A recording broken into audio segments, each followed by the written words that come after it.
कुर्बानी में हराम माल इस्तेमाल न करें, कुर्बानी हलाल माल से करें। ये कुरान करीम का लफ्ज है, अला मा रज़क़हुम। रब ने फरमाया कुर्बानी में माल वो इस्तेमाल करो जो हमने तुम्हें रिज्क दिया।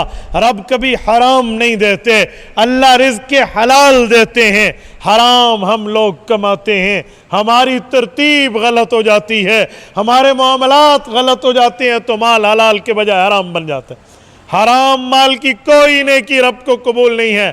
अला मा रज़क़हुम, जो माल अल्लाह ने दिया है, यानी जो माल हलाल है, उसकी बुनियाद पर मुसलमान ने कुर्बानी करनी है।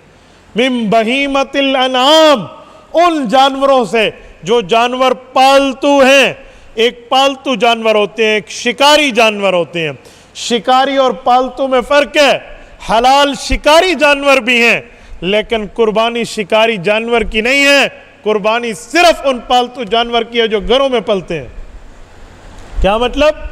गाय है, भैंस है, बैल है, भैंसा है, ऊंट है, ऊंटनी है, बकरा है, बकरी है, भेड़ है, और इसी तरह मेंढा है, दुम्बा है या दुम्बी है, टेढ़ी बकरी है या टेढ़ा बकरा है। ये जो किस्में हमारे यहाँ पाई जाती हैं, घरों में पाले जाते हैं। आपने कभी नहीं देखा घरों में आम तौर पे लोग हरन पालें।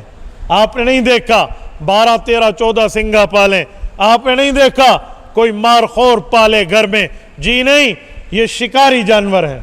उनके हलाल होने में इख्तलाफ नहीं है, मैं उनको हराम की बात नहीं कर रहा। लेकिन कुर्बानी में रब ने नाम लेकर फरमाया मिन बहीमतिल अनाम, वो जानवर इस्तेमाल होंगे जो जानवर आप घरों में पालते हो, पालतू जानवर। तो ये फैसला हो गया, हर उम्मत ने भी किया है, हलाल माल से भी किया है और पालतू जानवरों से करना।